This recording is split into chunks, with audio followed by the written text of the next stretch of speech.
Hello students, good morning. मैं कमलेश वैष्णव sir आपका स्वागत करता हूं आज की इस क्लास में। जैसे कि मैंने आपको बताया था कि 12वीं सीजी बोर्ड्स का मैं लेखा शास्त्र का आपको नोट्स दे रहा हूं, जिसमें प्रादर्श प्रश्न पत्र सेट से हमने लिए हैं क्वेश्चंस। हमने पिछले वीडियो में आपको बताए थे कुछ महत्वपूर्ण प्रश्न, आज भी हम बताने वाले हैं और हम कोशिश करेंगे कि इस वीडियो में आपके इस चैप्टर्स को ज़्यादा से ज़्यादा हम ले सकें। जो हमारे इस चैनल को सब्सक्राइब नहीं किए हैं वो सब्सक्राइब कर लीजिए, आपके लिए बहुत ही बेनिफिशियल है आगे का जो क्लासेस हैं वो। और अपने मित्रों को, अपने दोस्तों को भी आप ज़्यादा से ज़्यादा शेयर कीजिएगा। चलिए हम आपका समय ना खराब करते हुए आगे का क्वेश्चन लेते हैं। आगे हमको फिर से पूछा गया है वसूली खाता बनाइए। केवल वसूली खाता 4 नंबर के लिए है, बहुत ईजी रहता है ये। तो वसूली खाता को हम लोग बोलते हैं रिवैल्यूएशन अकाउंट और रियलाइजेशन अकाउंट। तो रियलाइजेशन अकाउंट्स में यहां पर आ जाता है आपका, ये लीजिए वसूली खाता। वसूली खाता ये जो वीडियो है हिंदी मीडियम के बच्चों के लिए ही प्रयास किया जा रहा है कि आपको समझा दे। पहले ये हो गया आपका विवरण, ये हो गया आपका राशि, विवरण और राशि। तो हमने आपको पिछले क्लास में बताया था कि वसूली खाते में करना क्या है। आपको बैलेंस शीट में जितने भी संपत्ति दी रहेगी चिट्ठे में, संपत्ति को आप पूरा पुष्ट मूल्य यहाँ पर लिख देंगे रोकड़ को छोड़कर। जैसे कि सवाल में आपको दिया है विविध संपत्ति, तो विविध संपत्तियां आपका दिया है 30,000 रुपया, ये आप लिख देंगे यहाँ पे। रोकड़ को रोकड़ खाते में लिखा जाएगा, रोकड़ को यहाँ पे नहीं लिखेंगे, संपत्ति में जो दिया रहेगा उसको। फिर आप दायित्व पक्ष में देखेंगे तो दायित्व पक्ष में आपको बाह्य दायित्व दिए रहेंगे। बाह्य दायित्व मतलब बाहर के जो हमारे लेनदार हैं, बैंक ऋण है, अधिकोष अधिविकर्ष है, वो सबको आपको यहाँ पे लिख लेना है। तो यहाँ पे आपको दिया है लेनदार, लेनदार का अमाउंट दिया है आपको 3,000 रुपया। और सामान्य संचय दिया है, ये पूंजी खाते में बटेगा साझेदारों के बीच में। और कोई साझेदार का विनोद का ऋण दिया हुआ है तो विनोद का ऋण जो है वो भी जाएगा आपका रोकड़ खाते के भुगतान पक्ष में। और पूंजी, पूंजी जाएगा पूंजी खाते में। तो इसमें आता क्या है, अगर केवल आपको वसूली खाता बनाने बोला है तो जितने भी संपत्ति है उसके पुष्ट मूल्य को यहाँ लिख देंगे और दायित्व को इधर लिख देंगे। अब नीचे समायोजन में पढ़ेंगे तो ये संपत्तियों से वसूली होगा, तो वसूली होगा तो इधर लिखेंगे उसका अमाउंट्स को रोकड़ या बैंक खाता के नाम से। तो रोकड़ खाता को, तो रोकड़ खाता को करके तो नीचे आपको बोला है कि विविध संपत्तियों से 20,600 में बेची गई, मतलब संपत्तियां बिका आपका 20,600 रुपए में और वसूली व्यय 600 रुपया हुए। तो वसूली व्यय का आप भुगतान इधर करेंगे रोकड़ खाता से, ब्रैकेट में आप बता देना कि ये वसूली व्यय है 600 रुपया, ठीक। और जो महत्वपूर्ण जानकारी ध्यान रखिएगा कि यहाँ पे लेनदार है, लेनदार के भुगतान के बारे में इस सवाल में कुछ नहीं कहा है, तो आपको भुगतान पूरा पूरा यहाँ पे बिना बोले कर लेना है याद से, ठीक है। इसको अक्सर बच्चे क्या होते हैं पेपर में भूल जाते हैं इसको एंट्री करना, ठीक। तो ये लेनदार का आपको पेमेंट बिना बोले पूरा कर देना है। अगर सवाल में बोलेगा तो जितना बोला है उतना करना, नहीं तो आपको पूरा पेमेंट कर देना है। अब ये आपका वसूली खाता तैयार हो गया, 4 नंबर आपका बन जाता है। अब इसको आप कर देंगे बंद। चलिए बैलेंस निकाल लेंगे तो इधर का टोटल ज्यादा है 30,000, 33,600, 33,600 इधर भी लिख देंगे 33,600।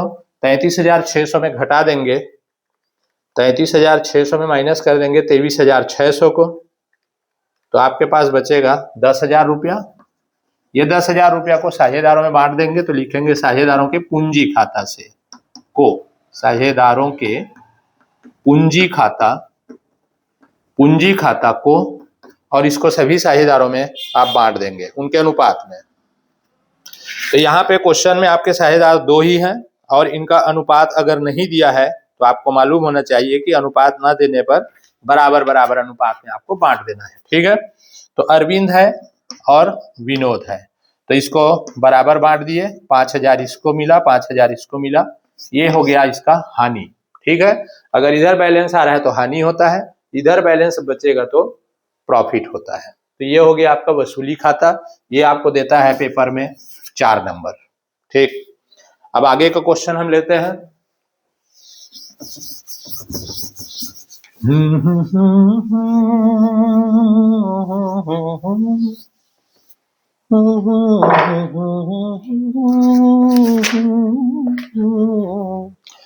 आगे अब आता है सीधे सीधे प्रश्न क्रमांक 9 में 6 नंबर का प्रश्न आता है आपका। 6 नंबर के प्रश्न में है आपके पास, इसमें पुनर्मूल्यांकन खाता और पूंजी खाता बनाने बोला है। ठीक है, पुनर्मूल्यांकन को लाभ हानि समायोजन खाता भी लिख देता है आपको, तो इसमें आपको टेंशन नहीं लेना है वही चीजें, कमी वृद्धि को डालना है इसमें। तो यहाँ पे हम लिख लेंगे, खींच लेंगे पुनर्मूल्यांकन खाता और उसके बाद साझेदारों का पूंजी खाता। 3 साझेदार हैं इसमें, तो तीनों के लिए हमने यहाँ पे कॉलम ले लिया। ठीक, ये इसको हम नाम देंगे साझेदारों का पूंजी खाता, ऐसे ये x y और z। इधर लिख देना विकलन पक्ष, ये हो गया आपका समाकलन पक्ष, डेबिट और क्रेडिट। और ये हो गया आपका पुनर्मूल्यांकन खाता, पुनर्मूल्यांकन खाता, रिवैल्यूएशन अकाउंट। ये हो गया आपका डेबिट साइड, ये हो गया क्रेडिट साइड। यहाँ लिख देंगे आप विवरण, पर्टिकुलर अमाउंट राशि, विवरण राशि। ठीक, यहाँ पे भी लिख देंगे आप विवरण, इस प्रकार से। अब क्वेश्चन क्या कहता है कि क्वेश्चन कहता है कि आपके पास एक बैलेंस शीट दिया रहेगा, आप लोगों ने पढ़ा होगा। बैलेंस शीट में आपको दिया है उत्मर्ण मतलब लेनदार, तो लेनदार को हम कहाँ लिखेंगे, यहाँ पर कहीं नहीं लिखेंगे उसको, नए बैलेंस शीट में जो है उधर लिखा जाता है इसको। पूंजी दिया हुआ है, तो पूंजी को हम लिखेंगे यहाँ पे शेष लाया गया। तो पूंजी आपको दिया है पहले पार्टनर का 20,000, दूसरे का 15,000 और तीसरे का भी दिया है 15,000। तो पूंजी कहाँ लिखना है आपको, पूंजी खाता के समाकलन साइड में। इसके बाद संपत्ति पक्ष में संपत्तियों को आपको कहीं नहीं लिखना है, सीधा नीचे आपको समायोजन पढ़ना है कि संपत्तियों का मूल्य आज के डेट में क्या क्या रहा, कमी रहा कि वृद्धि रहा, वो निकाल करके आपको इधर दिखाना है।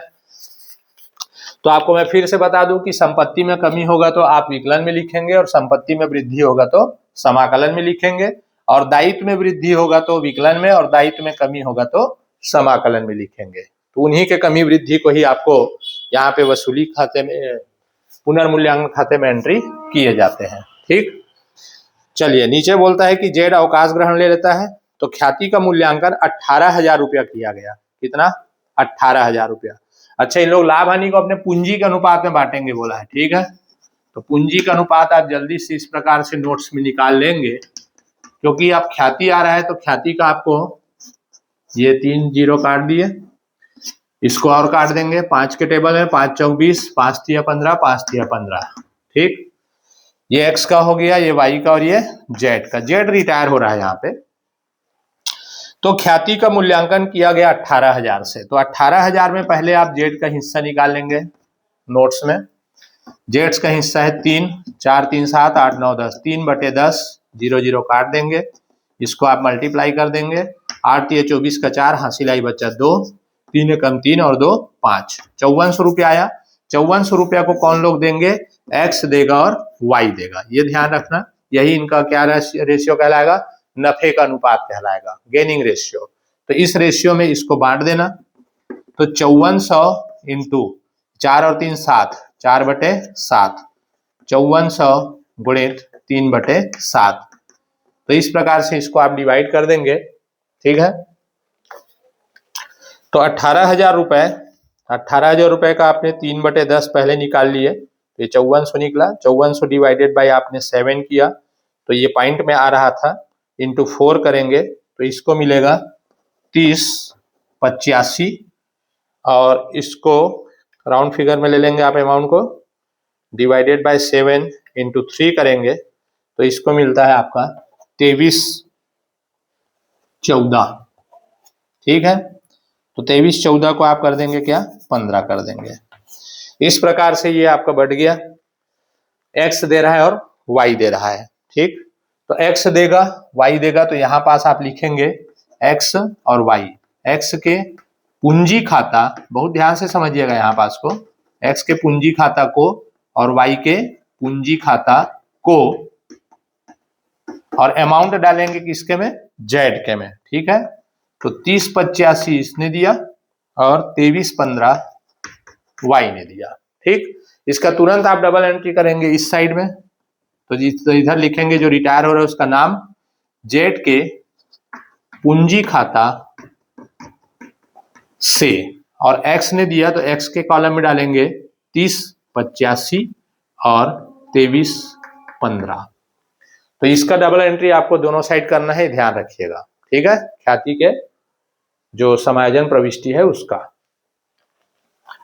तो फिर से आप देखिए यहाँ पर जो रिटायर हो रहा है, जो अवकाश ले रहा है, उस साझेदार का नाम आएगा, और जो साझेदार दे रहे हैं पैसा उसको, उसका अमाउंट जाएगा, उनके खाते से माइनस हो रहा है, ठीक, और इसके खाते में आकर के जमा हो रहा है। चलिए अब आगे बोलता है स्टॉक का मूल्यांकन 20,000 रुपया हो गया। तो स्टॉक था कितने का वो पहले देख लीजिए।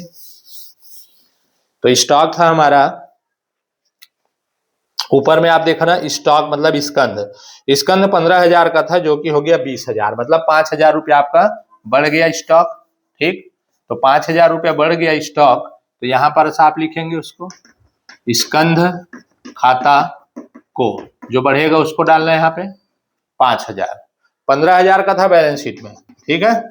अब नीचे समायोजन किए तो कितने का हो गया 20,000 का, मतलब आपके स्टॉक में वृद्धि हो गया कितना 5,000। तो वृद्धि को लिखेंगे किधर, समाकलन साइड में। इसके बाद दिया है यंत्र का मूल्य 15,000 रुपया हो गया। तो यंत्र पहले 25,000 का था, ध्यान देना, 25,000 का 15,000 हो गया, मतलब सीधा सीधा आपके 10,000 रुपया की कमी आ गई। तो कमी को यहाँ दिखाना है, यंत्र खाता से कितना हजार, 10,000 रुपए, ये 10,000 रुपया आपका हो गया कम, ठीक। फिर आगे हमने पढ़ा उपकरण का 1,000 रुपया किया गया। उपकरण पहले था 2,000 का, वो 1,000 का हो गया। तो यहाँ पर लिखेंगे उपकरण खाता से 1,000 रुपया की कमी हो गई इसमें। फिर बोलता है संदिग्ध ऋण के लिए 3,000 रुपया का संचिति का निर्माण किया गया। तो सीधा सीधा संदिग्ध ऋण को आपको यही लिखना है, संदिग्ध ऋण, देनदार में कमी हो रहा है, कितना करना है 3,000 रुपया। अब इसके बाद ये सवाल हो गया आपका खत्म, ठीक। फिर आप अकाउंट क्लोज कर देंगे, पहले ये खाता को बंद करेंगे। तो इनका पूंजी अनुपात देखे हमने क्या आया था 20:15:15, और छोटा किए थे तो क्या आया था, ये 5 से काटे थे, 5 चौक 20, 5 तिया। इस अनुपात में लाभ हानि को आपको बांटने हैं यहाँ पास के, ठीक है। तो यहाँ पे हानि हो रहा है 10,000 और 11,000, 12 13 14,000। तो 14,000 रुपया में से आप 5,000 माइनस कर देंगे, तो आपके पास बचा 9,000। 9,000 को साझेदारों के पूंजी खाते में डालेंगे, साझेदारों के पूंजी खाता को, और इसको एक्स वाई और जेड तीनों में बांटा जाता है, ठीक है। अवकाश ग्रहण में लाभ हानि को किन साझेदारों के बीच में बांटा जाता है, एक नंबर में आपको पूछता है, तो आप बताएंगे सभी साझेदारों में बांटा जाता है उनके लाभ हानि अनुपात में। तो इनका लाभ हानि अनुपात का योग देख रहा है आप, कितना आ रहा है 10। तो 9,000 को आप 10 से भाग दिए तो 900 आया, 900 को गुणा किया कितने से 4 से, तो 3600 हुआ, 9 तिया 2700 और 9 तिया 2700। इस प्रकार से ये जो हानि हो गया, इस हानि का आप डबल एंट्री करेंगे यहाँ पर पूंजी खाते में, जिस खाते से आ रहा है उस खाते का नाम लिख देना, पुनर्मूल्यांकन खाता से करके इसका डबल एंट्री कर रहे हैं आप।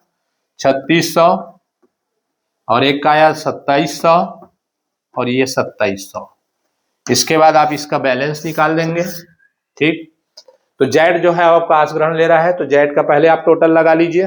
जेड का टोटल उधर का आ रहा है 15,000 प्लस 3085 प्लस 2315, तो इसका टोटल आ रहा है 20,400। कैलकुलेटर आप लोगों को यूज नहीं करना है, मैं इसलिए अभी यूज कर रहा हूं ताकि आपका काम थोड़ा जल्दी कर सकूं मैं, ठीक है। इसमें फिर माइनस कर देंगे, तो जेड का जो बैलेंस है उसको लिखना जेड के ऋण खाता, क्या लिखना, ऋण खाता से, बैलेंस को लिखेंगे ऋण खाता से। तो 20,400 में 27 रुपया आप माइनस कर देना, तो बच गया आपके पास 17,700, ठीक। बाकी साझेदारों का जो पूंजी का बैलेंस बचेगा उसको शेष ले गए लिखेंगे। तो इधर टोटल आ गया 20,000। 20,000 में आप माइनस कर देंगे 3085 का उन्होंने अपने ख्याति का पैसा दिया उसको, और 3,600 का लॉस हुआ है, तो इसका बैलेंस बचता है 13,300 15 रुपया। दूसरे का भी आप टोटल लगा लीजिए 15,000। 15,000 में माइनस कर देंगे 2315 माइनस 2700, तो इसका बैलेंस बच गया आपका 9,985 रुपया। इस प्रकार से सवाल आपका हल हो चुका है। ठीक, ये आपको देता है सीधा सीधा 6 नंबर। ओके,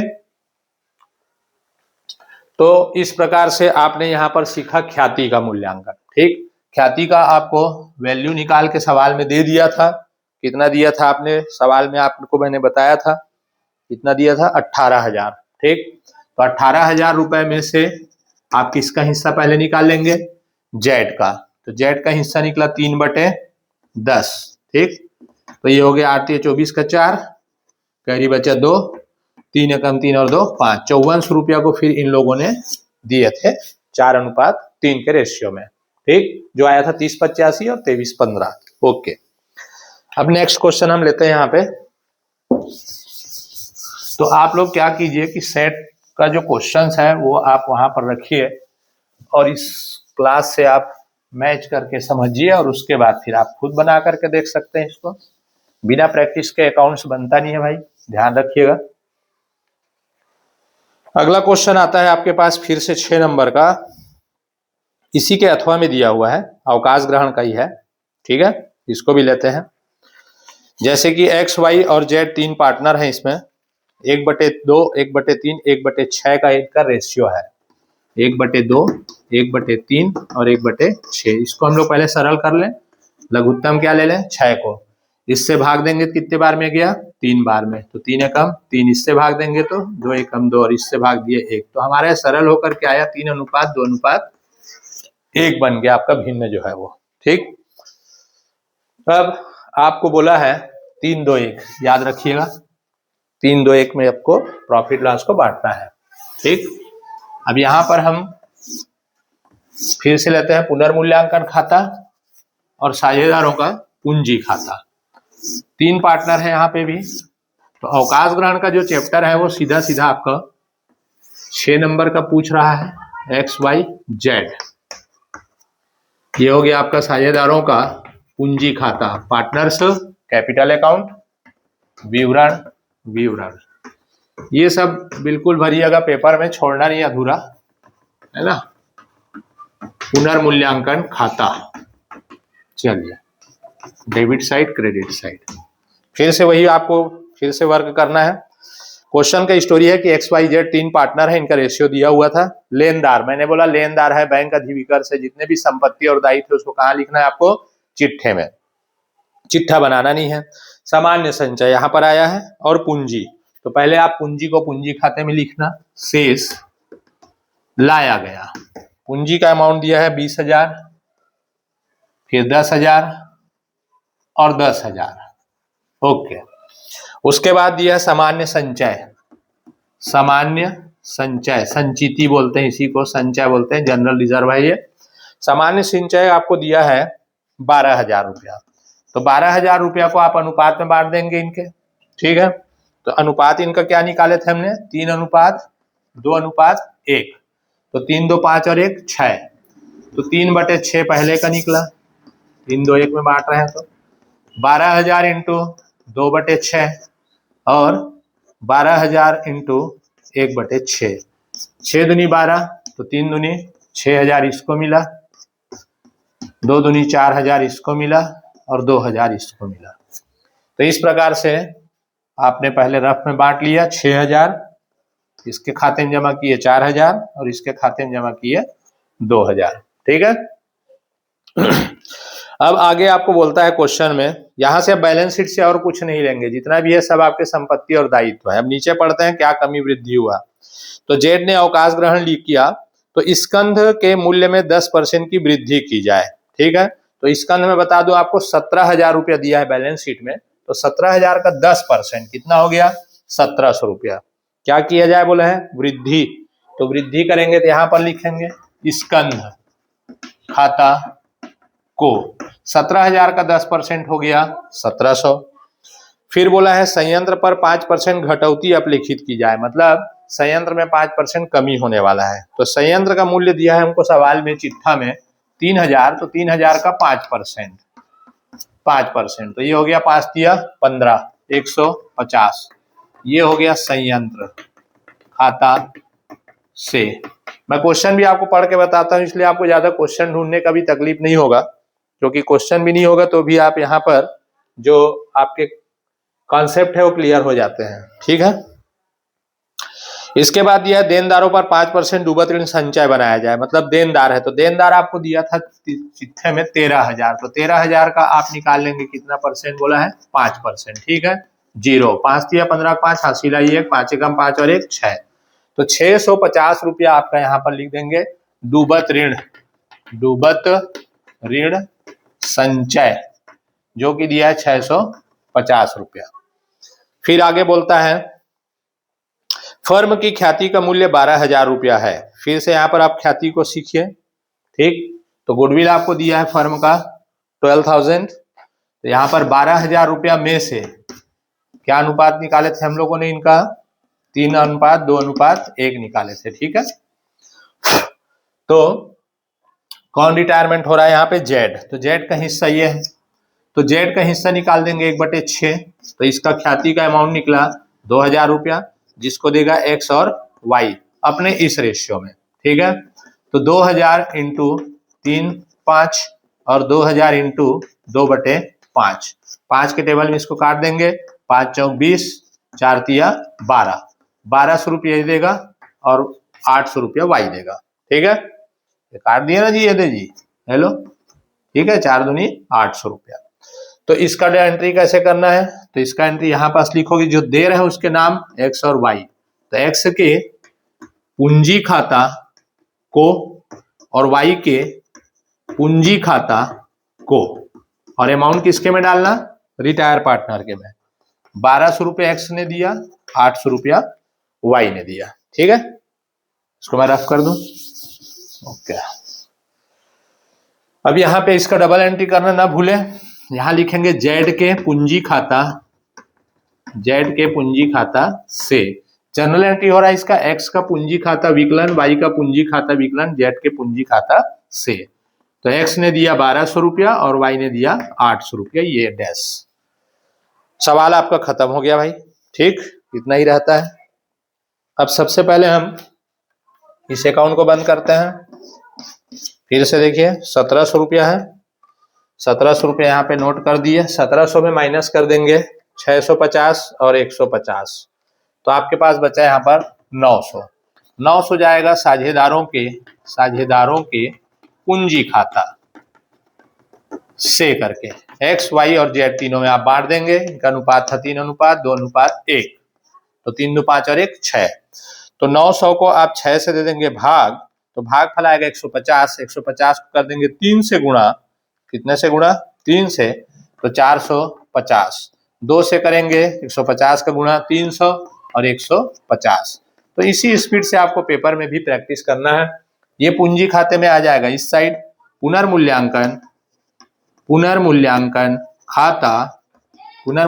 खाता को, कितने का इसको प्रॉफिट हुआ, 450, और इसको हुआ 300 और इसको हुआ 150 का। ठीक है, इसका तुरंत डबल एंट्री आप कहां कर देंगे, पूंजी खाता के समाकलन साइड में। ओके, अब इसके बाद आप पूंजी खाता बंद करेंगे, तो मैंने आपको बताया कि जो पार्टनर रिटायर हो रहा है उसके टोटल पहले लगा लीजिए। ठीक, जैसे कि यहाँ पर 10 2 12, 12 और 1 13, 13 और 1 14, 14,150 रुपया हो रहा है, 14,150 रुपया हो रहा है। ये देखिए 10 और 2 12 और 1 13, 13 और 1 14, 14,150।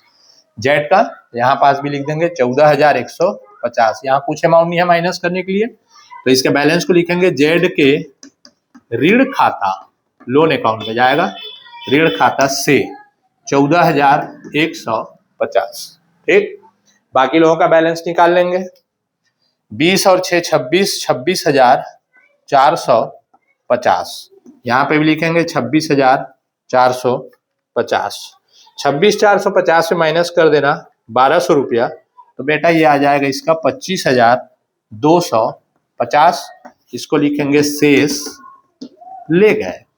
ठीक, इसका टोटल आ रहा है बाबू 10,000 और 1 14, 14,300, 14,300 में माइनस कर देंगे 800 मात्र, तो बचेगा इसका 13,500। इस प्रकार से ये भी सवाल आपका हो गया खत्म। ठीक, ये भी देता है आपको 6 नंबर। तो अथवा में है, दोनों अवकाश ग्रहण अथवा में ही आएगा, ध्यान रखना, और कोई चैप्टर से इसमें से नहीं पूछा रहा है। अब हमारे पास आता है क्वेश्चन नंबर 10, जो कि है आपका अंशों का। ठीक है, कंपनी चैप्टर से है ये, अंशों का निर्गमन, इशू ऑफ शेयर्स। तो इशू ऑफ शेयर्स में आपको जनरल एंट्रीज याद होना चाहिए। अंशों के निर्गमन का, आवेदन पर राशि प्राप्त होने पर बैंक खाता विकलन, अंश आवेदन खाता से, फिर हस्तांतरण का। तो आपको एंट्री भी हम याद कराते हैं। चलिए क्वेश्चन क्या है पहले देखते हैं। क्वेश्चन की स्टोरी यह है कि एक लिमिटेड कंपनी ने 10 रुपया वाले 10,000 अंश जनता में 5 रुपया प्रति अंश प्रीमियम पर निर्गमित किए। ठीक है, प्रीमियम पर निर्गमित कर रहा है। राशि इस प्रकार मांगी गई, आवेदन पर 3 रुपया, आवंटन पर 9 रुपया प्रति अंश प्रीमियम सहित, और शेष याचना पर 100 अंशों पर याचना राशि को छोड़कर शेष सभी राशियां यथा समय प्राप्त हो गई। कंपनी की पुस्तक में आवश्यक पंजी कीजिए। मतलब ये हो गया आपका अवशिष्ट याचना वाला सवाल। ठीक है, अवशिष्ट याचना मतलब काल्सिन एरर। तो यहाँ पे अंशों की निर्गमन संख्या है 10,000, एक अंश का रेट है आपका 10 रुपया, 5 रुपया उसमें प्रीमियम है। आवेदन पर मांगा गया है कंपनी के द्वारा 3 रुपया प्रति अंश, आवंटन पर 9 रुपया बोला है, मतलब 5 रुपया प्रीमियम का है इसमें, तो 4 रुपया आवंटन का और 5 रुपया है आपका प्रीमियम का शामिल है इसमें। और शेष याचना पर बोला है, प्रथम एवं अंतिम। तो याचना पर है आपका शेष निकालना पड़ेगा आपको। तो शेष कैसे निकालेंगे, देखिए ये दो प्रीमियम मिला करके होता है 15 रुपया। 15 रुपया में से प्रीमियम सहित 9, 10, 11, 12 रुपया आपने मांग चुके, तो शेष कितना बचा बाबू, 3 रुपया। ठीक, तो ये कहलाएगा याचना का 3 रुपया। ओके, अब यहाँ पर गड़बड़ क्या हुआ है कि 100 अंशों पर आपको याचना का पैसा नहीं मिल रहा है, ये ध्यान रखना। इसको बोलते हैं अवशिष्ट याचना। थ्योरी भी पूछता है आपको अवशिष्ट याचना किसे कहते हैं, अवशिष्ट याचना, काल्सिन एरर। तो जब कोई अंशधारी आवंटन या याचना का पैसा नहीं चुका पाता है तो उसको अवशिष्ट याचना कहा जाता है। तो उतना शेयर आप माइनस करके बाकी शेयर से आपको पैसा मिल जाता है। ठीक, अब मैं यहाँ पर जनरल एंट्री का प्रोफार्मा तो नहीं खींच रहा हूं, आप लोग पेपर में जरूर खींच के बनाइएगा। ठीक है, चलिए खींच भी देते हैं, क्या दिक्कत है। हेलो,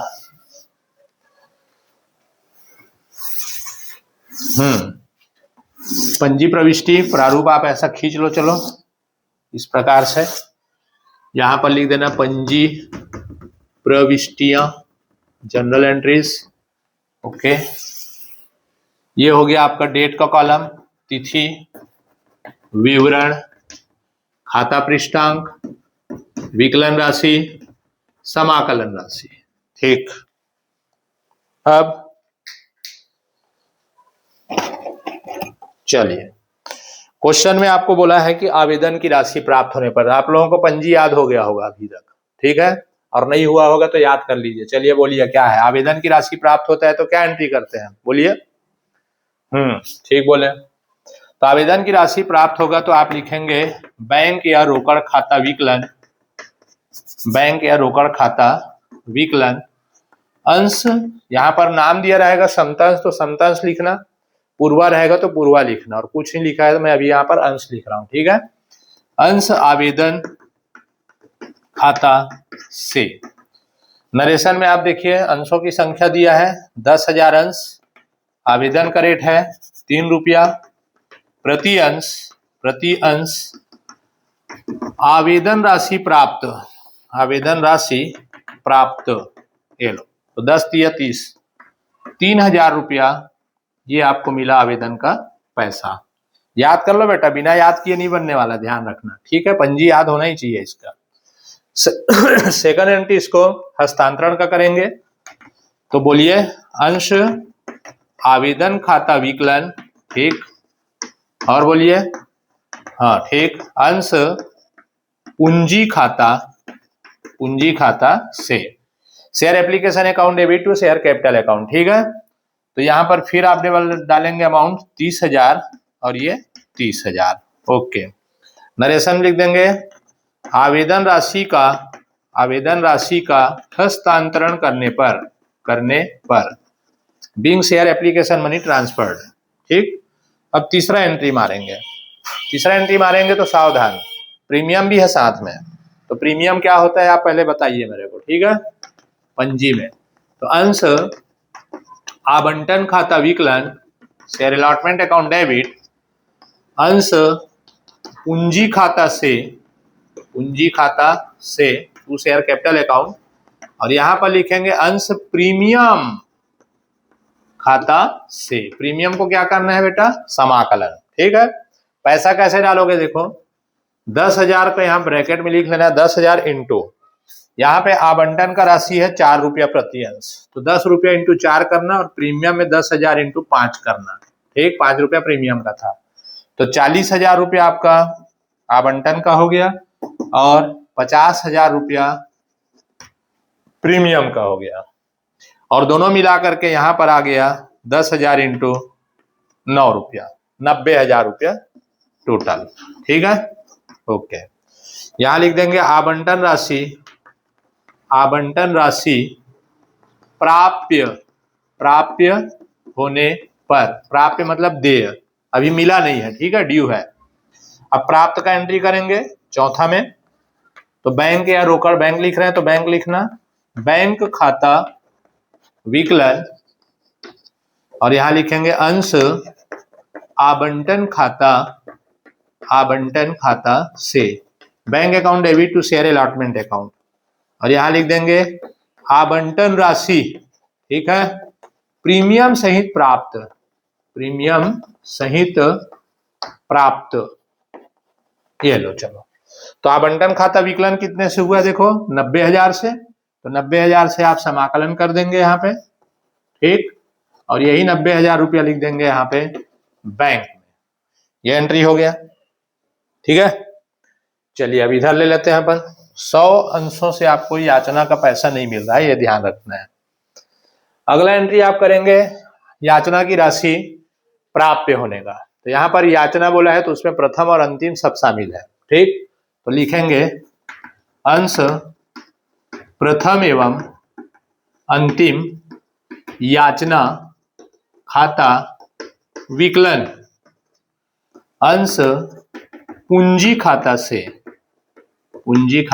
पूंजी मतलब कैपिटल अकाउंट, तो यहाँ पे 10,000 अंश, कितना बचा था, 3 रुपया प्रति अंश, याचना राशि प्राप्य। ओके, तो 10 दिया, 30,000 रुपया आपको याचना का पैसा कंपनी ने मांग किया। ठीक, अब नहीं मिला तो अवशिष्ट याचना आ गया, तो अवशिष्ट याचना को आप जनरल एंट्री दिखा भी सकते हैं या फिर सीधा शेयर से माइनस करके अमाउंट डाल सकते हैं। मैं यहाँ पर दिखा के बताता हूँ आपको। अब पैसा मिलेगा तो बैंक खाता विकलन, ठीक, अवशिष्ट याचना खाता, इसको भी कर देना विकलन, और अंश प्रथम एवं अंतिम याचना खाता से। ठीक है, यहाँ पे प्रथम एवं अंतिम याचना खाता से आपको डालना है, तो ध्यान रखिए टोटल हमको लेना था कितना, 30,000, ये समाकलन में डाल दिए 30,000। अवशिष्ट याचना मतलब कालसीन एरर, कितने पर नहीं मिला है, 100 अंशों पर, कितना, 3 रुपया, तो 300 रुपया यहाँ पर आप लिख देंगे विकलन में।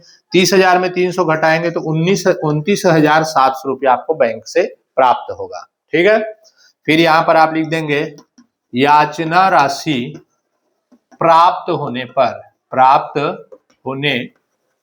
ये हो गया आपका सवाल कंप्लीट। ये देता है आपको 6 नंबर। ओके, फिर लेते हैं, इसमें अथवा मिलेगा आपको, रफ कर दूं मैं, ठीक है, 1-2 बार आप और देख लीजिएगा। क्लास ध्यान से अगर आप समझते हैं तो आपको सही में समझ आ जाएगा, और अगर समझ नहीं आ रहा होगा तो आप बिल्कुल कमेंट्स कर सकते हैं, हमें कोशिश करेंगे और आपको सरल ढंग से समझाने का। ये तो रिवीजन का क्लास है एक्चुअल में, इसलिए थोड़ा सी जल्दी आपको बता रहे हैं, आप पढ़ चुके हैं इस सब चीज को। ठीक, अब आता है आपका अथवा में, इसी में ये भी अंश का ही चैप्टर का है। जया एंड कंपनी ने 10,000 समता अंश 10 रुपया वाले जनता को निर्गमित किए। राशियां इस प्रकार दी थी 20% आवेदन पर। अब परसेंट वाला दे देता है तो बच्चे को बड़ा तकलीफ हो जाता है, यार परसेंट कैसे जानेंगे। तो 20% आवेदन पर, 40% आवंटन पर और शेष राशि प्रथम एवं अंतिम याचना पर। 15,000 अंशों के लिए आवेदन पत्र मिला। ये अति अभिदान वाला आ गया, ओवर सब्सक्रिप्शन। तो अति अभिदान किसे कहते हैं? निर्गमित अंशों से अधिक अंशों के लिए याचना प्राप्त होना। निर्गमित अंशों से अधिक अंशों के लिए जब कंपनी को आवेदन प्राप्त होता है तो उसको अति अभिदान कहते हैं। तो 15,000 अंशों के लिए आवेदन प्राप्त हुआ, सभी राशियां यथा समय प्राप्त हो गई, पंजी प्रविष्टियां कीजिए, जबकि अतिरिक्त आवेदन की राशि आवंटन में समायोजित किया जाए। बहुत इंपॉर्टेंट मस्त क्वेश्चन है ये। तो देखिए आपके पास टोटल आवेदन आया था 15,000 अंशों के लिए, जबकि आपने निर्गमन किया था 10,000, तो अतिरिक्त आवेदन आया है कितना? 5,000। अब यहाँ पर परसेंट निकालना है, तो यहाँ पर नोट्स देखिए। आवेदन पर एक अंश का अंकित मूल्य दिया है 10 रुपया। 10 रुपया का बोला है 20%, तो 10 रुपया का आप ऐसे 20% निकाल लेना बेटा। तो ये आ गया कितना? 2 रुपया आवेदन पर। ओके, फिर आवंटन पर, आवंटन पर बोला है 40%, तो 10 का ही निकालना, 40% ऐसा याद है। 10 चौक 4, तो ये 4 रुपया आ गया, 4 एकम 4। अब शेष बच गया, तो शेष क्या करना? 10 में इन दोनों को घटा देना, 6 रुपया को, तो शेष बच गया आपका 4। ठीक है, तो इस प्रकार से आप आवेदन की राशि पहले निकाल लेंगे। अब चलिए सवाल फिर से बनाते हैं। इसमें आपका आया है एक्स्ट्रा क्या? आवेदन की राशि। यहाँ मैं लिख लेता हूँ 2 रुपया आवेदन का, 4 रुपया आवंटन का और 4 रुपया याचना का रहेगा। ठीक, चलिए अब यहाँ पे हम लेते हैं नेक्स्ट क्वेश्चन में। पहला हो गया आवेदन की राशि प्राप्त होने का पंजी, आपको याद हो चुका है। बैंक खाता विकलन अंश आवेदन खाता से, आवेदन खाता से। ठीक, तो पहला एंट्री में ध्यान रखना सावधानी से अति अभिदान वाले में कि टोटल आवेदन आया है कितने अंशों के लिए?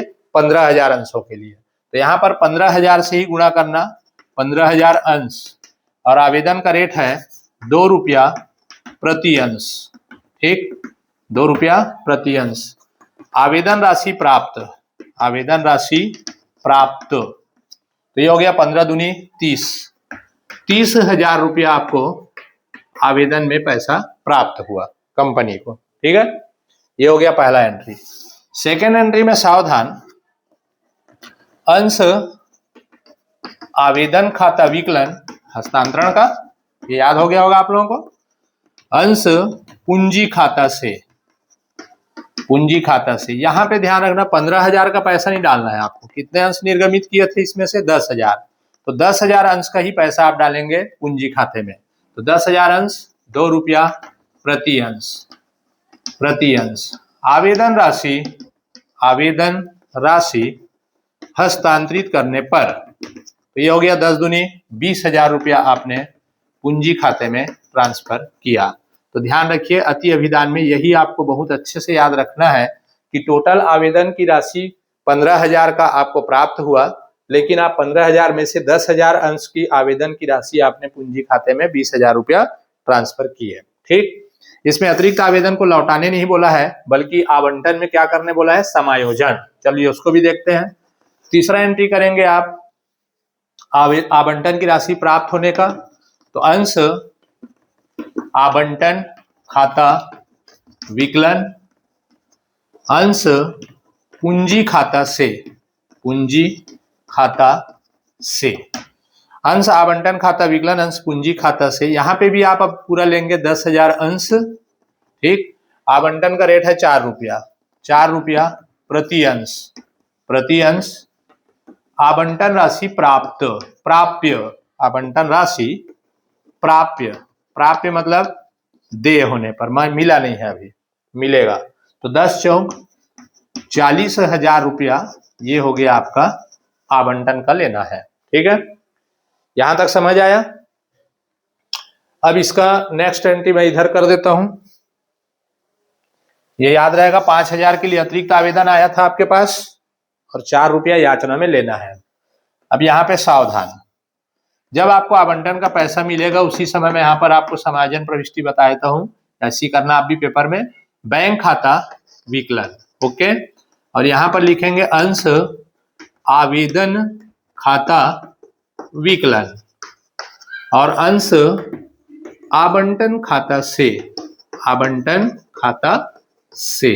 देखिए आपके पास टोटल आवेदन आया था कितना, 15,000 का, जिसमें से निर्गमित किए थे अपन 10,000।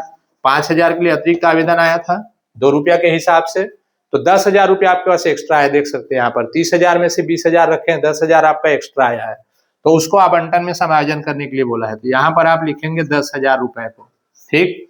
आवंटन में आपने मांग कितने का किया बेटा, 40,000 का, तो 40,000 रुपया आपने आवंटन में लिखा, समाकलन में 40,000 में से आपके पास जमा है एडवांस 10,000 रुपया, अतिरिक्त आवेदन का पैसा, तो उसको आप क्या कर देंगे इसमें माइनस, तो कंपनी के पास पैसा आएगा टोटल 30,000 रुपया बैंक में, ठीक। यहाँ पे ध्यान से आप समायोजन प्रविष्टि कर लेंगे। ये कंबाइन एंट्री है आवंटन के साथ अतिरिक्त आवेदन का।